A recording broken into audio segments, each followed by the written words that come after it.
Puji Tuhan, kita berjumpa kembali dalam acara sarapan rohani yang akan memberkati kita semua. Saya beri tema pada sarapan pagi hari ini, yaitu dengan tema hati-hati. Baru saja saya mengamati yaitu sebuah acara, yaitu Asian Games yang diadakan di negara Tiongkok. Dan saya memang gemar kepada olahraga, yaitu bulu tangkis. Jadi saya sedikit banyak mengamati aja bagaimana seorang atlet yang akan berlomba. Sebagaimana juga apa yang ditulis oleh Rasul Paulus di dalam 2 Timotius pasal yang keempat ayat yang ke-7. 2 Timotius pasal 4 ayat yang ke-7. Aku telah mengakhiri pertandingan yang baik. Aku telah mencapai garis akhir dan aku telah memelihara iman. Yang saya garis bawahi di sini adalah aku telah mengakhiri pertandingan yang baik. Kemungkinan menurut pengamatan saya pada zaman Rasul Paulus waktu itu mungkin olahraga tidak sebanyak seperti zaman sekarang ini. Ya, tetapi saya tertarik dengan kalimat yang mengatakan pertandingan. Jadi seorang atlet kalau dia mengikuti suatu lomba atau pertandingan, tentunya dia akan mempersiapkan diri dengan latihan yang disiplin, latihan yang keras untuk mencapai suatu prestasi atau bahkan mungkin suatu kemenangan di dalam pertandingan itu. Seperti Paulus katakan, aku telah mengakhiri pertandingan yang baik. Jadi kalau saya amati bahwa seorang atlet yang ingin berprestasi, yang ingin mencapai sesuatu yang diinginkan, tentunya mereka tidak santai-santai ataupun mereka hanya latihan biasa. Tetapi dia harus mempersiapkan diri dengan latihan fisik, teknik yang memadai. Karena lawan mereka yang sangat berat. Karena mereka berlomba atau bertanding bukan di tingkat kelurahan atau di tingkat kecamatan. Tetapi mereka mencapai kepada tingkat internasional atau tingkat dunia. Tetapi setelah saya amati, ternyata pada waktu mereka sedang berlomba atau bertanding, ternyata tidak cukup. Hanya latihan fisik. Dan kalau kita kembali kepada kehidupan kita, bahwa perjalanan sebagai orang-orang yang percaya kepada Tuhan Yesus itu oleh Rasul Paulus diumpamakan seperti mengikuti suatu perlombaan atau pertandingan. Jadi kalau kita mau mencapai garis akhir dengan baik, maka kita juga perlu latihan. Seperti yang ditulis di dalam 1 Timotius pasal yang keempat. 1 Timotius pasal yang keempat ayat 7b mulai sampai 8. 1 Timotius pasal yang keempat ayat 7b mulai. Latihlah dirimu beribadah. Latihan badani terbatas gunanya, tetapi ibadah itu berguna dalam segala hal. karena mengandung janji baik untuk hidup ini maupun untuk hidup yang akan datang. Jadi Rasul Paulus mengingatkan kepada kita jemaat Tuhan atau anak-anak Tuhan, orang-orang yang percaya, supaya kita melatih ibadah kita kepada Tuhan. Supaya kita bisa mengakhiri pertandingan itu sampai di garis akhir. Sama dengan pertandingan. Latihan. Begitu rupa untuk mencapai suatu prestasi yang semakin hari semakin meningkat, semakin hari semakin baik. Bahkan sampai di puncak mereka memenangi sebuah perlombaan. Tetapi setelah saya amati, ternyata pada waktu mereka sedang bertanding, ada juga mereka mengalami sesuatu. Mental mereka mungkin bisa saja berubah karena sorakan penonton yang memberikan tepuk tangan atau support kepada lawannya.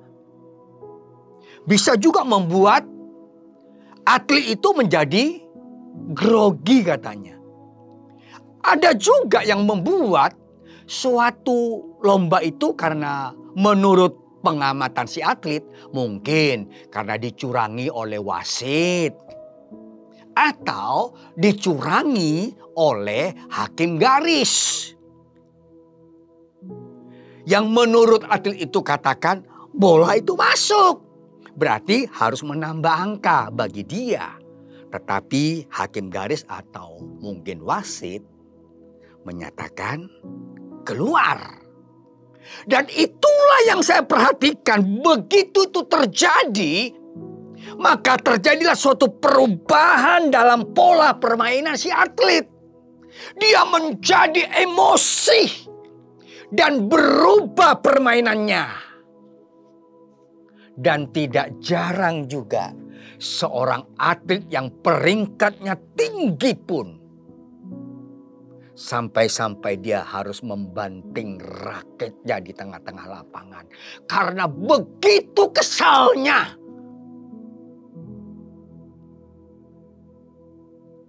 Ulah dari wasit ataupun hakim garis. Atau bisa juga sesama pemain. Yang mungkin karena tingkah lakunya membuat dia menjadi emosi. Pesan dari firman Tuhan. Ternyata pengiringan perjalanan kita sebagai orang-orang percaya pun kita tidak cukup hanya latihan untuk ibadah. Rajin ibadah itu bagus, tetapi belum cukup. Seperti yang tertulis di dalam Amsal pasal yang keempat. Amsal pasal yang keempat. Ayat 23. Jadi perjalanan kita itu seringkali membuat kita juga kurang hati-hati. Dan firman Tuhan mengingatkan kepada kita dalam Amsal pasal yang keempat ayat 23. Jagalah hatimu dengan segala kewaspadaan. Karena dari situlah terpancar kehidupan. Dalam arti kata, jagalah hatimu dengan segala kewaspadaan. Artinya itu hati-hati, waspada, hati. Hati ini loh. Hati ini dijaga. Karena terpancar kehidupan sama seorang hati. Hatinya ada dijaga, emosinya ada dijaga. Akhirnya berubah. Hati kita juga tidak terjaga, membuat kita salah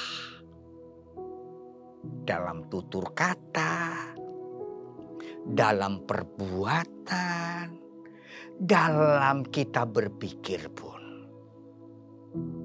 Kita diingatkan melalui sarapan pada pagi hari ini supaya kita menjaga hati kita. dari segala, bukan dari satu. Segala, dari segala kewaspadaan. Hati-hati karena di sekeliling kita ini banyak yang akan membuat kita akan menjadi emosi. Seperti tertulis di dalam firman Tuhan bahwa iblis itu seperti singa yang mengaum katanya. Dan siap untuk menelan. Hati-hati. Kalau saya perhatikan juga atlet bulu tangkis yang berlomba. Pasti dia dalam permainan yang berubah, pelatihnya ada di belakangnya. Dia memperhatikan atletnya yang dia bina. Kenapa dia kok bisa kalah? Kenapa dia bisa berubah seperti ini? Pola mainnya, permainannya. Atlet itu bisa memberikan saran, bisa memberikan arahan supaya bisa memenangi pertandingan itu. Begitu juga kita sebagai orang-orang yang percaya, pengiringan kita kepada Tuhan bagaikan sebuah pertandingan yang suatu ketika kita tidak menjaga hati, kita akan jatuh.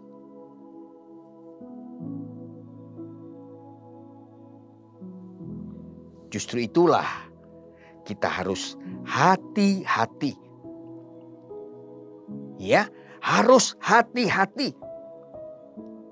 Karena kita bersyukur karena kita tidak sendiri. Sebagai orang yang percaya, kita punya penolong yang luar biasa. Yohanes pasal yang ke-14 ayat yang ke-16. Yohanes pasal yang ke-14 ayat yang ke-16. Aku akan minta kepada Bapa dan Ia akan memberikan kepadamu seorang penolong yang lain, supaya Ia menyertai kamu selama-lamanya. Terpujilah Tuhan Yesus. Di saat kita goyah, di saat kita labil dalam pengiringan kita, perjalanan iman kita yang bagaikan seorang atlet dalam suatu perlombaan. Pada saat itu juga Roh Kudus menyertai kita. Allah yang kita sembahkan, Dia akan kirimkan seorang penolong, yaitu Roh Kudus, untuk menolong kita. Bahkan lebih dari itu, Dia akan menyertai kita selama-lamanya supaya kita bisa mengakhiri pertandingan itu dengan baik sampai ke garis akhir. Terpujilah nama Tuhan. Bila firman Tuhan yang saya sampaikan pada pagi hari ini menjadi berkat bagi kita untuk kita berwaspada. Hati-hati, jaga hati kita dari segala kewaspadaan. Supaya perjalanan pengiringan kita sampai garis akhir. Tuhan Yesus memberkati.